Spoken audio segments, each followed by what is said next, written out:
dugsigan wuxuu ka mid ahaa dugsi taariikh badan ku leh gobolka iyo degmadaba weeyaan waa dugsi aan arday ka ahaan jiray barigan dugsiga dhexe dhigan jiray maanta dugsigaasi qaybtii dhisnaa jirtay barigan ku dhigan jirnay maahine inta dambe ee la dhisay baa ka badan waxaan uga mahadnaqaynaa wasaaradda waxbarashada in dugsigan oo ahaan jiray dugsi dhexe imika uu yahay dugsi sare oo ka mid ah dugsiyada sare ee ugu tayada fiican leh dugsiyada sare ee public ah iyo kuwa private ah ee ku yaala gobolka Awdal dugsigan maadaama uu taariikhda leeyahay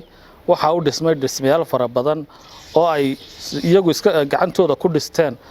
oo bulshada iyo wasaaradda waxbarashada iyo maamuluhu hogaamin ugu yahay taasi oo keentay in haddii dadku wax wada qabsadaan ay horumar fiican laga gaari karo waxbarashada maanta oo ay soo abaabuleen maadaama inta hore iyagu qabsadeen annaguna waxaan diyaar u nahay in library-gaasi oo wax badan soo kordhin doona oo dhalinyarada iyo ardaydaba aqoontooda wax badan ka bedeli doona oo library uu gaar u leeyahay iskuulkaasi aadan isaaq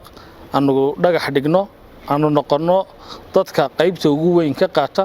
maadaama aan doonayno in ay soo baxaan arday tayadoodu fiican tahay oo bulshada wax badan ku soo celin kara wasaaradda waxbarashada waxaan uga mahadnaqaynaa dardargelinta arrimaha waxbarashada khuseeya oo waxay noo socda library-gii weynaa ee uu gobolku yeelanayay library-gana waxa yeelan doona iskuulka waxaana diyaar u nahay in cid kasta oo doonaysa in horumarka bulshada iyo degmada Boorama ay qaybteeda qaadato inaanu annaguna qayb libaaxle ka qaadano waxaan rajaynaynaa inaanu kaga qayb qaadano wax kasta oo suuragal ah insha Allahna maanta waynu dhagax dhigaynaa in maalmaha ka midana hadii Ilaahay sida ugu dhaqso badan aynu xariga ka jari doono oo noqon doono mid u shaqeeya ardaydaasi waana bogaadinaynaa bulshada iyo cid kastaaba inay ka qayb qaadato oo ku darsato qaybteeda waayo wax kasta oo bilaabmaaba uu dhamaan doona